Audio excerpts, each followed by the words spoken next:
nocturno y profano, la casa de los retablos. No lo conté en el púlpito, ni lo dejé en un informe. Se quedó en mi memoria como una astilla. Mi nombre es el Padre Esteban, o así me llamaban cuando aún creía que los hombres sostenían algo. Hoy, se preguntan por qué es el ministerio, digo una versión limpia: cansancio, salud, decisiones. Lo que pasó tuvo olor a cera fría, humedad antigua y un silencio que no pertenecía a ninguna casa.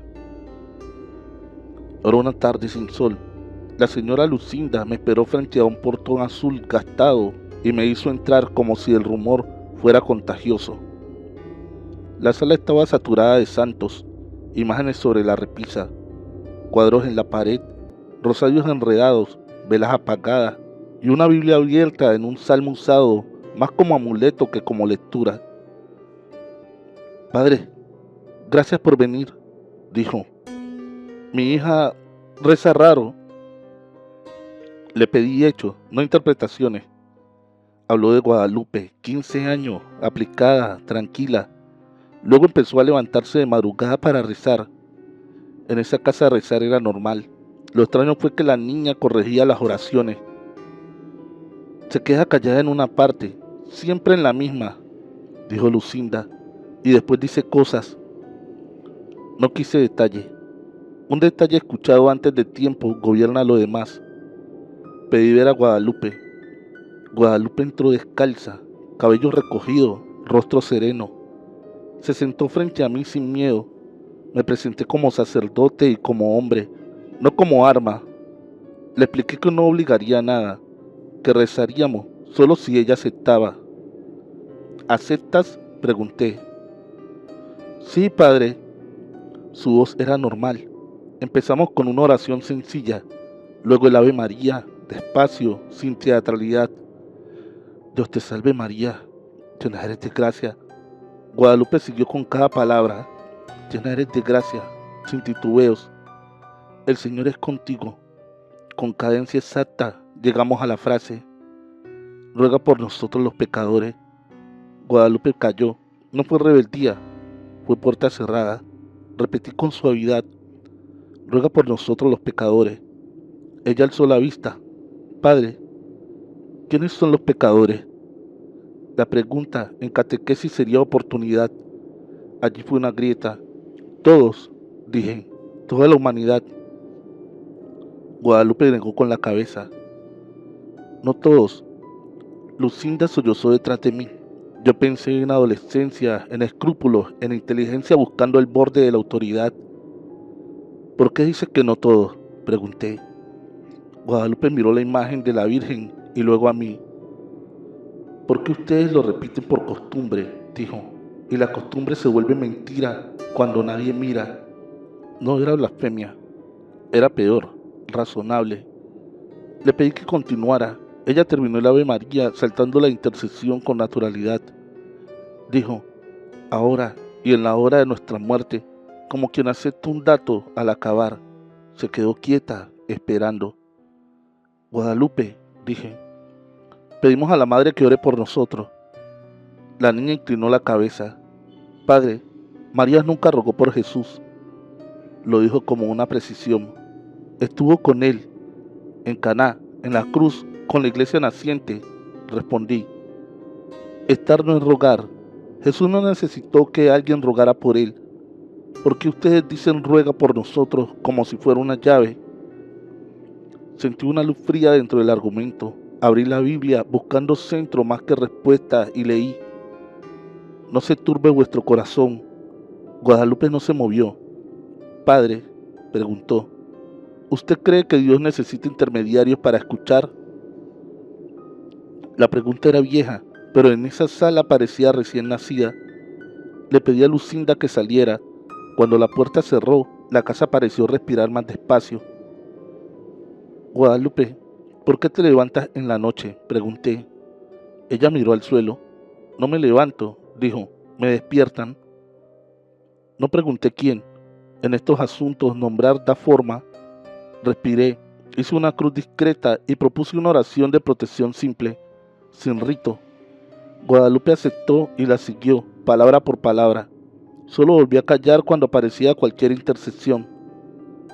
Al despedirme, Lucinda me tomó del brazo. ¿Qué es, padre? Yo había visto dolores humanos suficientes para desconfiar de lo espectacular. Allí no había espectáculo, solo una mente joven tocando el nervio de la fe.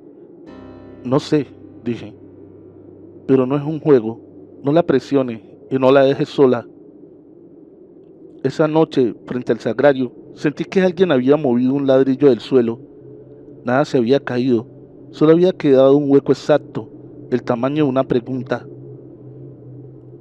De regreso a la rectoría, encendí una lámpara y revisé, por disciplina, las notas de los manuales que nos habían dado en el seminario. Discernimiento, prudencia, evitar sugestión. Todo sonaba correcto en el papel y aún así, nada explicaba ese modo de negar sin insultar, de detener la oración como si fuera una compuerta. Llamé al vicario judicial y pedí hablar con Monseñor. No era la primera vez que una familia solicitaba liberación, pero sí la primera en la que el problema parecía un argumento. Al día siguiente, el obispo me recibió con prisa. Me escuchó sin levantar demasiado la vista del escritorio, como quien ha oído 1000 versiones del mismo miedo. Padre Esteban, dijo, proceda con cautela, no dramatice. Si va a volver, vaya acompañado, y no convierta esto en un espectáculo de barrio. ¿Y Roma? Pregunté, más por obediencia que por esperanza. El obispo suspiró. No era un hombre sin fe, era un hombre sin tiempo. Roma no apoya casos sin evidencia clara, respondió. Y aquí no la hay. Tiene mi permiso para oraciones y rito menor, nada más. Si ve riesgo físico se detiene. Si ve riesgo espiritual, también. Salí con una autorización que pesaba menos que mi duda. Esa tarde compré una botella de agua bendita nueva, por decoro, y preparé lo básico. Biblia, estola, un pequeño crucifijo. No era un kit de combate, era una manera de recordar quién se suponía que yo era. Antes de dormir, intenté rezar el Ave María. Me detuve en la frase, me descubrí haciendo silencio no por rebeldía, sino por la pregunta, ¿qué parte de mi fe era costumbre y qué parte era verdad?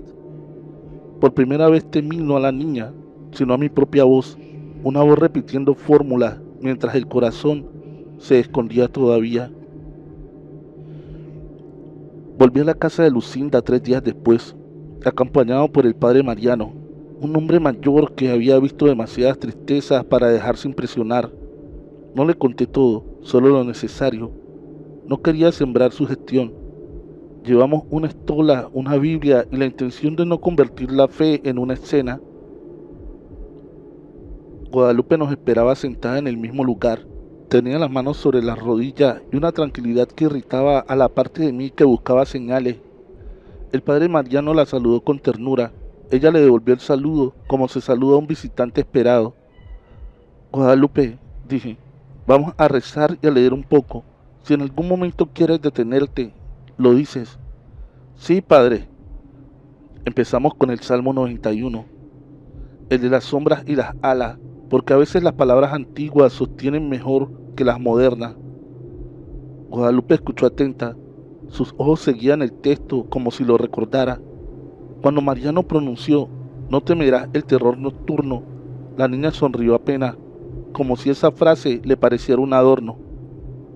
Después pedí que rezáramos el Ave María, no por obstinación, sino porque allí se revelaba el corte. Llegamos a la frase y otra vez Guadalupe cayó. No voy a decirlo, dijo, con educación. ¿Por qué?, preguntó Mariano sin dureza. Guadalupe miró al viejo sacerdote con una mezcla de compasión y paciencia. Porque ustedes piden intercesión como si Dios fuera sordo, respondió, y eso lo hace pequeño. Mariano abrió la boca para replicar, pero yo le indiqué que no se apresurara. La niña no estaba provocando, estaba explicando. Leí el pasaje de Caná donde María habla con Jesús. Quise demostrar la mediación. Guadalupe escuchó. Cuando terminé, ella dijo, ahí María no rogó por él, le habló, él respondió. Ustedes lo convierten en sistema. Mariano, tal vez irritado, recitó una frase común. La Virgen es abogada nuestra. Guadalupe la dio la cabeza. ¿Abogada ante quién, padre?, preguntó. ¿Ante un juez que necesita persuasión? El padre Mariano se persignó. Yo sentí que el suelo volvía a moverse. No era herejía explícita. Era una lógica que, en boca de un adulto, habría sonado a debate académico. En boca de una niña, sonaba mensaje. Decidí cambiar de camino. Propuse una oración breve a San Miguel, sin adornos. Guadalupe la escuchó completa. No se retorció, no gritó. Solo cuando Mariano dijo, defiéndenos, la niña murmuró, defiéndanse ustedes. Mariano se incorporó en la silla. ¿Qué dices, hija? Guadalupe lo miró con calma. Que si su fe necesita guardias, no es fe, es miedo. Lucinda, desde la puerta, comenzó a temblar. Yo le pedí que se sentara. Noté algo. La casa estaba fría, aunque el día era tibio. No era una frialdad de fantasía, era la frialdad de las casas que no han respirado bien en años. Le pedí a Guadalupe que me contara qué le pasaba cuando la despertaban. Ella no se negó. Me llaman por mi nombre, dijo, como si alguien lo hubiera escrito en el aire. ¿Quién?, preguntó Mariano, y me molestó que lo preguntara. Guadalupe se encogió de hombro. No me dicen un nombre, me dicen una idea. Me incliné hacia adelante. ¿Qué idea? Guadalupe respondió sin solemnidad, como quien responde una tarea. Que ustedes están equivocados sobre el príncipe. Sentí el impulso de recordar la frase bíblica, el príncipe de este mundo, pero me contuve. Le pedí que explicara. Ustedes creen que el maligno manda, dijo, que él gobierna, que él decide, y lo nombran para sentirse valientes. Mariano apretó el crucifijo. El demonio es padre de la mentira, dijo. Guadalupe asintió, como si lo aceptara, y añadió, sí, pero no es rey, es instrumento. Lucinda soltó un gemido y se persignó con rapidez, como si el gesto fuera una puerta que se cerraba. ¿Instrumento de quién?, pregunté, y en cuanto lo hice, supe que esa pregunta era un borde peligroso. Guadalupe me observó con una serenidad casi triste. Del verdadero príncipe, dijo, el que permite. Mariano se puso de pie. Eso es blasfemia. Guadalupe no se inmutó. Blasfemia es preguntar o es responder, dijo. En su libro, Dios permite muchas cosas. Ustedes lo llaman misterio. Yo solo le quito el perfume. Mariano quiso empezar una reprensión, pero lo detuve. Leí entonces el prólogo de Juan, las luz y las tinieblas, porque si algo debía imponerse era la palabra, no mi autoridad. Y la luz en las tinieblas resplandece. Guadalupe siguió en silencio. Cuando llegué a y las tinieblas no la comprendieron, ella completó, ni la aceptaron. No fue un error, fue un añadido. Sentí un escalofrío que no venía del aire. ¿Por qué dices eso?, pregunté. Porque comprender es fácil, respondió. Lo difícil es obedecer. Mariano me miró, esperando que yo hiciera algo. Pero, ¿qué se hace cuando el horror no ruge, sino argumenta? Decidí no avanzar hacia ningún rito. El permiso del obispo era claro, pero más claro era el riesgo de convertir la casa en escenario. Vamos a detenernos, dije. Hoy basta. Guadalupe bajó la mirada y por primera vez pareció cansada. Padre, dijo, ¿usted todavía cree que esto es contra usted? No lo es. Entonces, ¿contra quién?, pregunté. Guadalupe tardó un segundo, como si eligiera palabras para que no fueran un golpe. Contra lo que usted usa para creer. Salimos. Afuera el barrio seguía igual, perros ladrando, radios sonando, niños jugando. Esa normalidad fue lo más inquietante. El padre Mariano me dijo ya en la calle, no vuelvas solo, esa niña sabe dónde empujar. No respondí. Esa noche intenté rezar otra vez y descubrí algo humillante.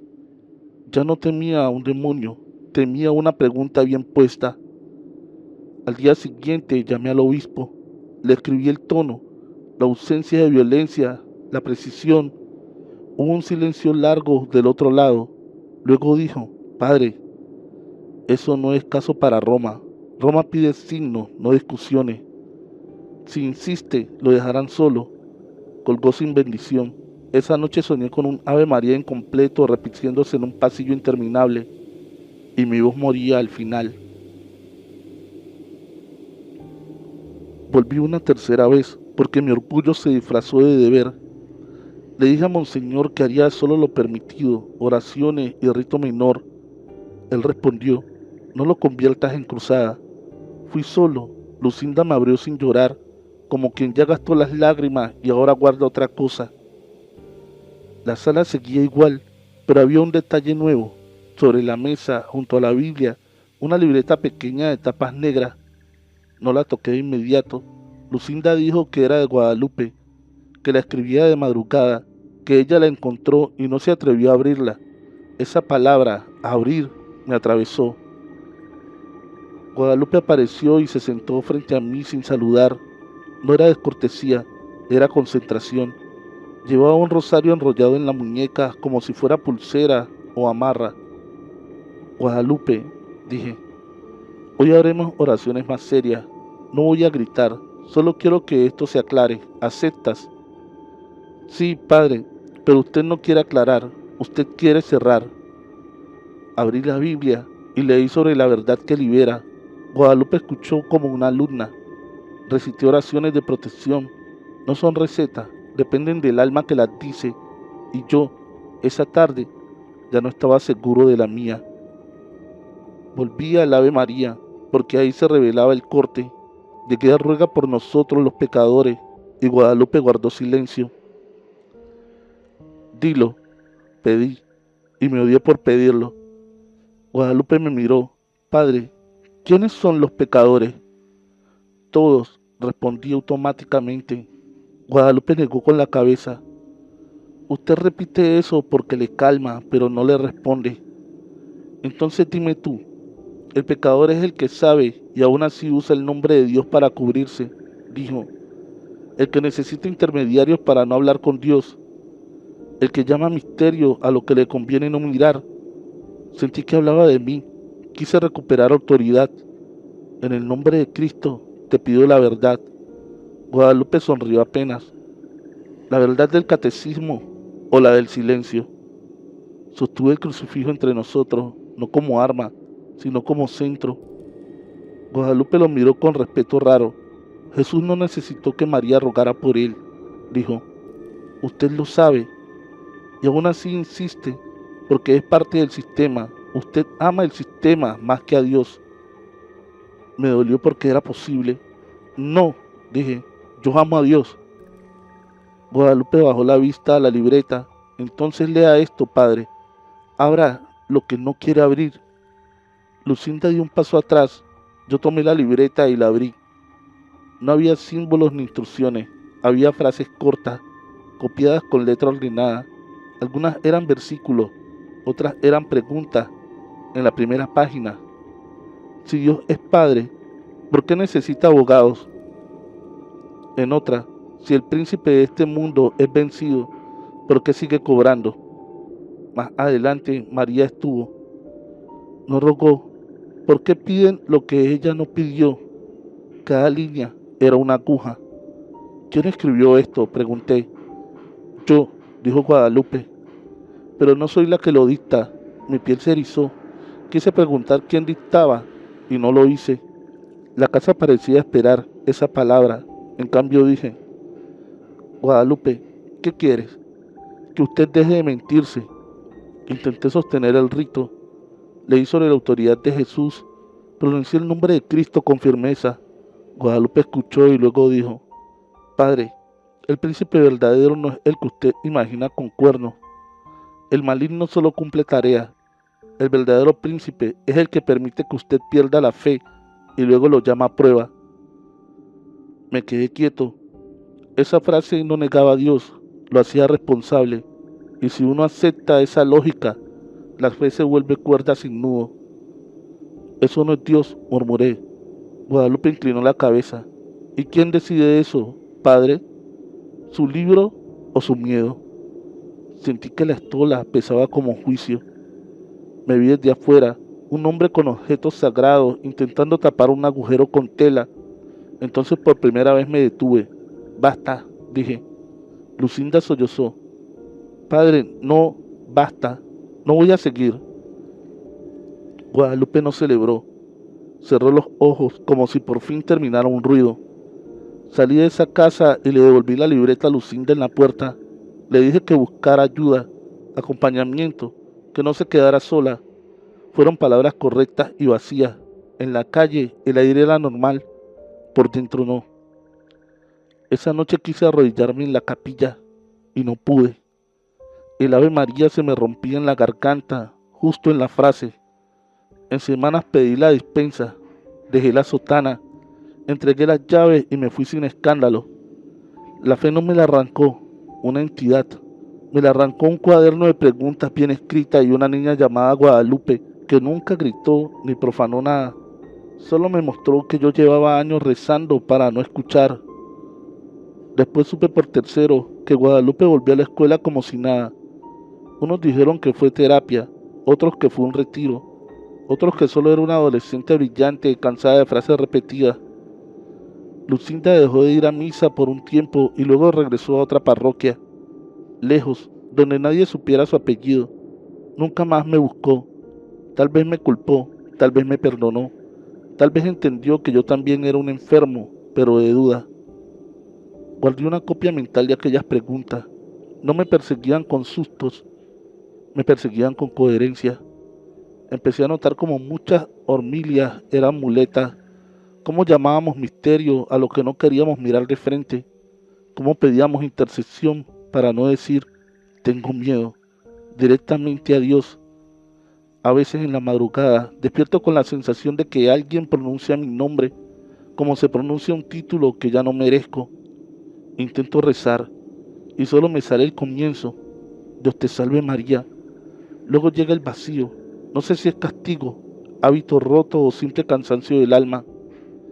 Solo sé que desde aquella casa dejé de creer con descanso y la fe sin descanso se vuelve un trabajo que termina por abandonarte. Y eso, para un sacerdote, es un exilio sin mapa posible. Hemos llegado al final de esta transmisión. Agradecería que te suscribas al canal y actives la campanita de notificaciones en todas. Deja tu pulgar arriba y un comentario diciéndonos qué tal te pareció este relato.